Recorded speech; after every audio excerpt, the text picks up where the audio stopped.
어느 목사님이 세미나에 참석을 하고서 2주쯤 지나가지고 건강검진을 받았는데 위암이라는 판정을 받았어요. 이분은 아주 어려운 형편의 개척교회 목회를 하는 목사님이셨습니다. 아니, 하나님, 내가 그동안 교회 부흥을 위해 그렇게 몸부림치면서 전도하고 기도했는데 하나님, 이게 뭡니까? 여러분, 그럴만 하잖아요. 그래도 주의 종인지라 그 가슴 아픈 문제를 부여안고 평소에 자주 올라가던 산에 올라가서 하나님 앞에 기도를 했습니다. 하나님의 응답은 무엇인가? 그리고 나한테 앞으로 들려주실 주님의 말씀은 무엇인가? 그래서 산에 올라가서 하나님 앞에 간절히 기도하는데 우리 하나님께서 이 목사님의 병에 대해서는 한마디도 말씀 안 하시고 이런 감동을 주시라는 겁니다. 네가 힘을 다하여 내 복음을 전하라. 아니, 당신의 그 병을 위해서 기도를 하다가 오히려 네가 힘을 다하여 더 복음을 전하라. 처음에는 황당했지만 이 목사님이 영적으로 정신을 차리고 입에서 이 고백을 했습니다. 하나님, 감사합니다. 그러면서 산에서 내려오는데 그 산에서 만나는 사람들마다 그냥 지나치지 않고 다 이렇게 전도지를 두면서 전도를 하다가 내려오셨다고 합니다. 그러면서 야, 내가 이거 하나님의 음성을 잘 들은 것인가 하고 내려오셨는데 집에 계시는 사모님도 여러분 생각해 보세요. 남편 목사님이 그 암이라는 깜짝 놀란 소식을 듣고 눈물로 와 기도하고 계셨는데 어느 날 이웃교회 장로님이 방문하셨는데 개척교회 그 어려운 사정을 알고 황당하게도 여러분 뻥튀기, 큰 뻥튀기 과자 큰 2자를 가지고 오셨다는 거예요. 이곳으로 가서 전도 더 열심히 하시라고.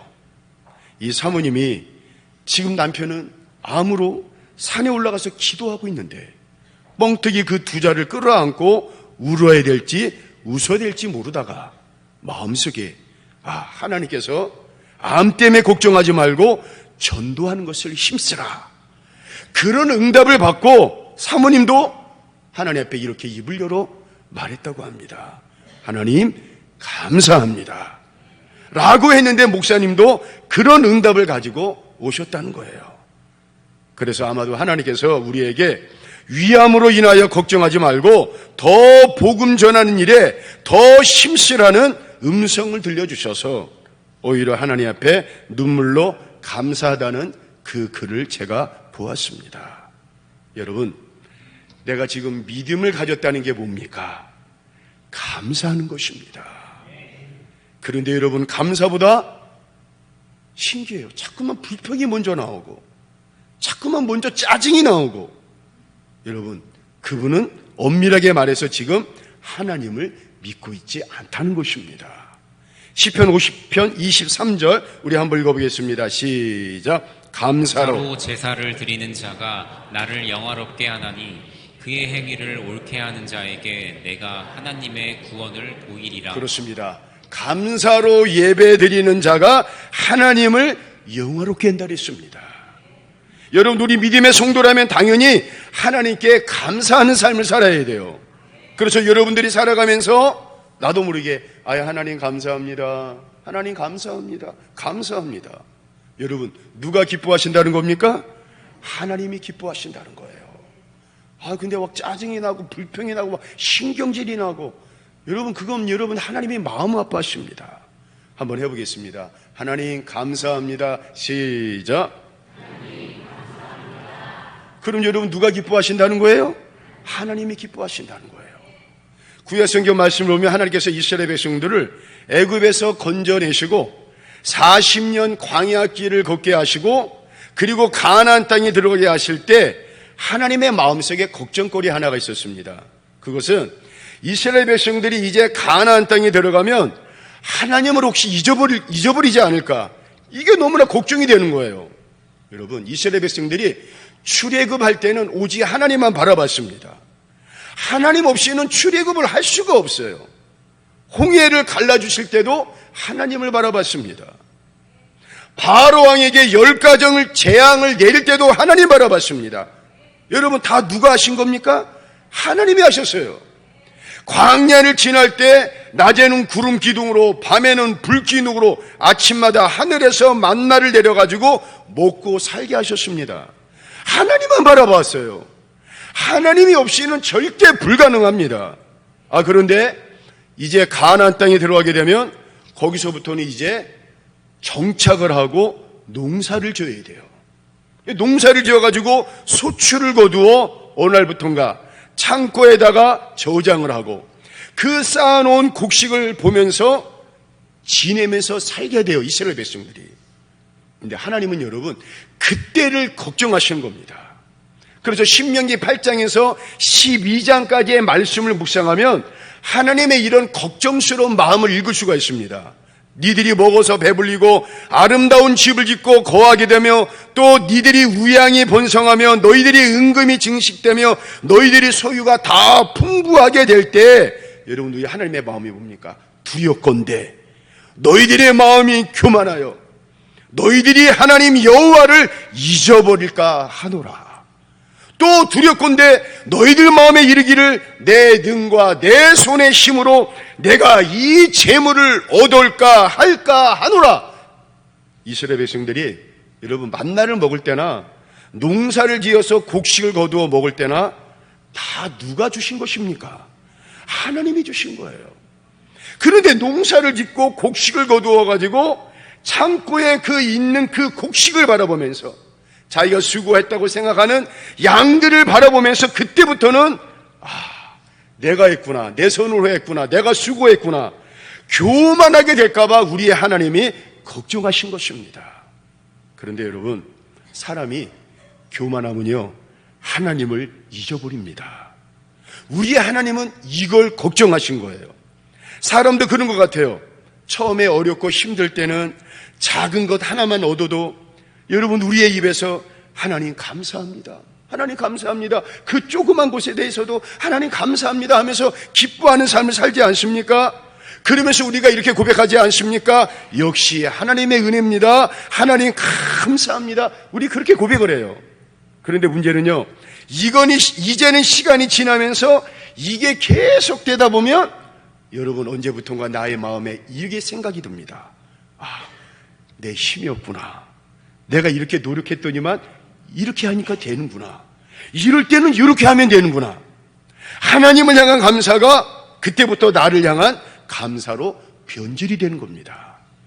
그래서 하나님께서 이스라엘 백성들에게 아주 신신당부를 하십니다.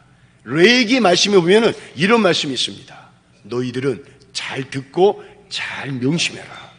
너희들이 이제 가나안 땅에 들어가서 농사를 짓고 첫 수확을 거두면 절대로 너희들 먼저 먹지 말고 그 첫 열매를 제사장에 가져가가지고 하나님의 것으로 믿고 하나님께 드려라. 그래서 항상 무엇이든지 농사를 짓든지 짐승을 기르든지 장사를 하든지 사업을 하든지 처음 것은 반드시 누구 것이다? 하나님의 것으로 믿고 그것을 갖다 드려라. 여러분 맥추절의 기원이 되는 초실절에 관한 말씀입니다.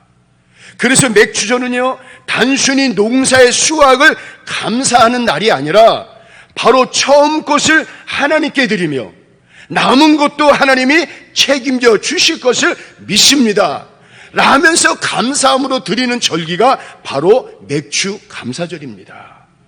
근데 보세요 여러분, 여러분들도 지나간 시간 신앙 돌아봤지만 처음 거 여러분 드리기 어렵습니다. 쉽지 않습니다. 이스라엘 백성들도 마찬가지예요.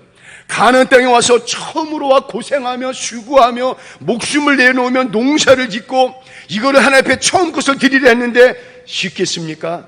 아닙니다. 어렵습니다. 그래서 하나님께서 아예 명령을 하신 거예요. 하나님께서는 너희들 초실절을 지키라, 너희들 맥추절을 지키라.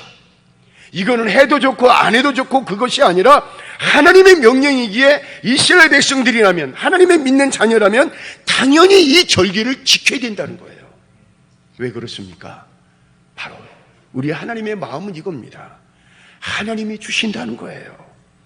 사람이 주는 것이 아니라 이 모든 거 하나님이 주시는 것입니다. 내가 지금 누리고 있는 거, 내가 지금 가지고 있는 거 여러분 내 것 같지만 아닙니다.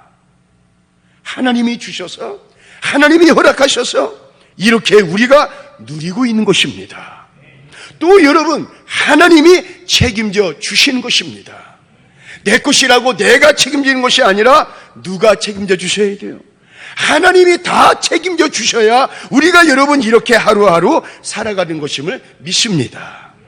그래서 여러분, 하나님이 복 주셔야 우리가 사는 것입니다. 그리고 하나님이 하늘문을 열어주셔야 우리가 사는 것입니다. 그런데 여러분, 그 사실의 고백이 무엇입니까? 감사입니다. 그런데 여러분, 감사에는요, 나중 감사와 먼저 감사가 있습니다.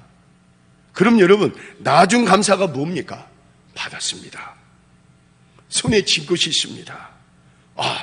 눈에 보이는 게 큰 것이 있습니다. 바로 그럼 이런 것에 대해서 하나님 앞에 감사를 드립니다. 여러분, 당연히 하나님께 감사드려야 되죠. 그런데 이 감사는 누구나 할 수 있습니다. 근데 문제는 여러분, 먼저 감사라는 거예요. 내가 이루지도 못했어요. 그리고 지금 보니까 손에 쥔 것도 없어요. 그리고 나는 열매를 기다렸는데 지금 아무 열매도 없어요. 그러나 여러분, 이겁니다. 하나님께서 주실 줄로 믿고 감사합니다. 하나님께서 앞으로 책임져 주실 줄로 믿고 감사합니다. 비록 지금은 안 되지만 하나님이 함께 하시면 될 줄로 믿고 감사합니다. 하나님께 감사를 드립니다. 바로 이것이 먼저 감사요, 진정한 감사라는 거예요. 여러분, 혹 지금 여러분의 남편이나 아내를 위해서 기도하고 계십니까? 아니면 여러분 자녀를 위해, 부모를 위해 기도하십니까? 또 어떤 분은 건강을 위해 기도하십니까? 아니면 또 어떤 분은 사업과 미래를 위해서 기도하십니까? 아니면 여러분 어떤 사명을 놓고 기도하십니까? 그럼 여러분 먼저 감사하십시오. 아직 열매가 없고 때로 응답이 없다 할지라도 받은 줄로 믿고 감사하십시오. 그런 그 감사의 고백처럼 감사의 열매가 분명 맺게 되는 역사가 나타날 줄로 믿습니다. 제가 오래전 24살이라고 기억이 됩니다. 그때 24살 때 강원도에서 제가 광부 생활을 했습니다. 그런데 여러분, 나 광부할래요 하면서 그냥 깽으로 바로 보내는 것이 아니라 2주간의 교육을 받습니다. 그런데 같은 교육 그 동기생 중에 한 사람이, 저는 전방 5사단에서 근무 생활을 했는데 그 같은 광부 교육 동기생 중에서 5사단 바로 옆이 28사단이 있습니다. 이분이 그 28사단에서 GOP 근무를 서다가 무슨 이유인지 모르겠지만 총으로 자기가 자살을 하려다가 발각이 돼가지고 조기 제대를 하고 광부를 하겠다고 여기까지 온 것입니다. 그런데 교육을 받으면서 이분이 늘 하는 말이 뭔지 아십니까? 난 죽을 거야. 나는 깽에 들어가서 죽을 거야. 늘 이런 어두운 마음, 허망한 마음을 풉니까? 이분의 성격이, 이분의 혈기가 얼마나 대단한지 몰라요. 아무도 건드리지 못해요. 그래서 보세요 여러분, 늘 마음속에 허망한 마음, 어두운 마음을 품고 사는 분들은 감사를 모르고 늘 불평하고 원망을 하면서 살아갑니다. 근데 나야 뭐 같은 교육을 받지만 내가 특별히 말을 하지 않는다 뭐냐, 내가 그 사람이랑 상대할 게 없잖아요. 자, 2주간의 교육을 마치고 회사에서 숙소를 잡아줬는데 하필이면 그 사람이랑 같은 방으로 배치가 됐습니다. 얼마나 두려운지. 여러분, 사람이 두려운 것이 아니라 혹시 자기 자살하면서 나를 먼저 죽이고 또 본인 자살하는 것은 아닌가, 그게 걱정이 되는 거예요. 또 어떤 날은 일 끝나고 씻고 잠을 자려고 하면은 이 양반이 술 먹고 와가지고, 내가 여러분 평생 술 먹는 사람 때문에 내가 너무 힘이 들었는데, 아니 내가 이곳 산골에 와가지고 그 사람이 나를 붙들고 이제는 김형 나 죽을 거야, 나 이제 다음 병반에 들어가면 깽이 무너지도록 나 기도할 거야, 하나님도 믿지 않는 사람인데 나보고 지금 조롱하듯이 그렇게 얘기를 합니다. 여러분, 옆 사람이 맨날 이러니까 내가 죽을 것 같아요. 그래서 안 되겠다 싶어가지고 제가 일을 마치면 버스를 타고 숙소로 가는 것이 아니라 일반이 여러분 오후에 출근을 해가지고 밤 11시쯤에 나오는 겁니다. 그럼 일을 마치면 숙소에 버스 타고 오는 것이 아니라 거기 이제 그 회사 근처에 고안이 있습니다. 고안에 내려가지고 지금은 한우물교회인데 예전에는 고안 제일교회라고 했습니다. 그 교회 가서 내가 하나님 앞에 기도를 했습니다.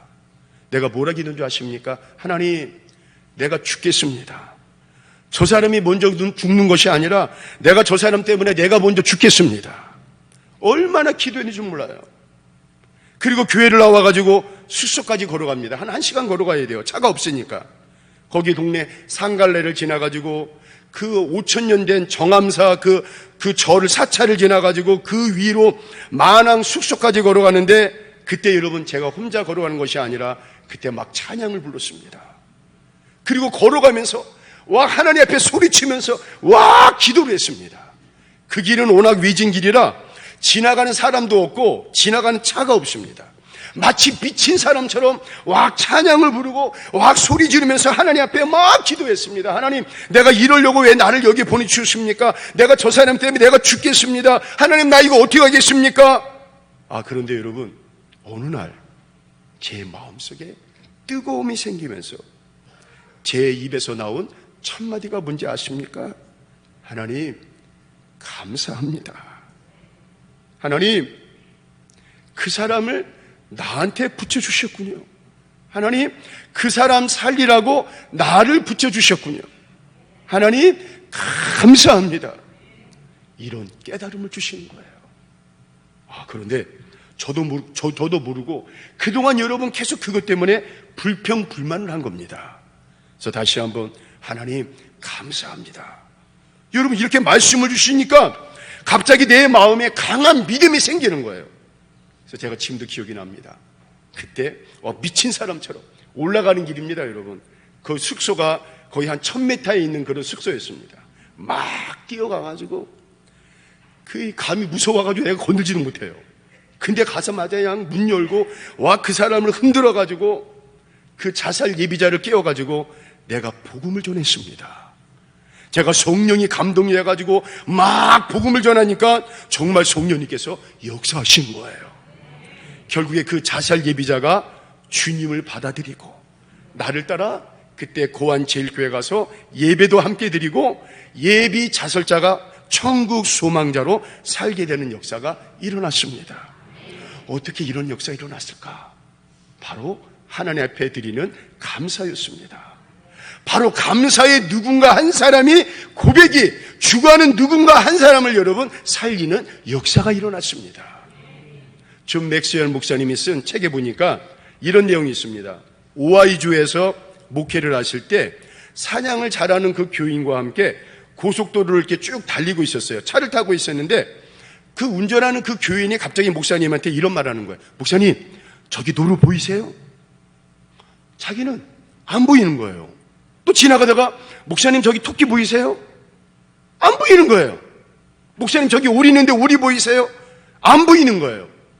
고속도로를 쭉 가는 동안 그분은 한 10마리 정도의 야생동물을 봤었다고 얘기를 하는데 자기는 하나도 보지를 못했습니다. 여러분 이겁니다. 그분은 사냥꾼이라 보는 눈이 있었지만 목사님은 보는 눈이 없었던 것입니다. 여러분 오늘 우리도 보는 눈이 열려야 돼요. 믿음의 눈이 열려야 감사의 열매가 제대로 보이는 역사가 일어날 줄로 믿습니다. 여러분 가만히 보세요. 여러분의 지금 믿음의 눈을 열어가지고 여러분의 삶을 가만히 살펴보세요. 지나간 여러분의 삶 속에 먼저 감격할 것이 여러분 얼마나 많습니까? 지나간 시간 동안 내가 어려울 때, 지나간 시간 동안 내가 힘들 때, 지나간 시간 동안 내가 마음 아플 때 나 혼자 있는 것 같지만 그때마다 우리 주님은 나에게 찾아오셔서 나의 손 잡아주시고 나를 거꾸로 안아주시고 내가 쓰러져 있었을 때 내 손을 잡아 일으키시며 아들아, 딸아, 내 손 잡고 다시 한번 일어나자 라고 말씀하시는 그 하나님의 우리 주님의 음성을 여러분 반드시 들었을 것입니다. 여러분들이 배고플 때, 여러분들이 마음 아플 때, 여러분들이 힘들 때 우리 주님 외면하지 아니하시고 끝까지 여러분과 함께 하셨던 그 하나님의 사랑, 우리 주님의 사랑을 여러분 잊지 마시길 바라겠습니다. 그래서 여러분, 오늘 우리가 이 찬양을 하면서 우리의 삶을 한번 이렇게 돌아봤으면 좋겠습니다. 내가 누려왔던 모든 것, 내가 지나왔던 모든 시간들, 내가 걸어왔던 모든 시간들, 당연한 것이 아니라 바로 하나님의 은혜였습니다. 또 앞으로 숨을 쉬며 살고 내일의 꿈을 꿀 수 있는 삶도 당연한 것이 아니라 하나님의 은혜입니다. 그래서 모든 것이 은혜입니다. 그리고 그 은혜를 주신 하나님께 감사하는 시간이 되었으면 좋겠습니다.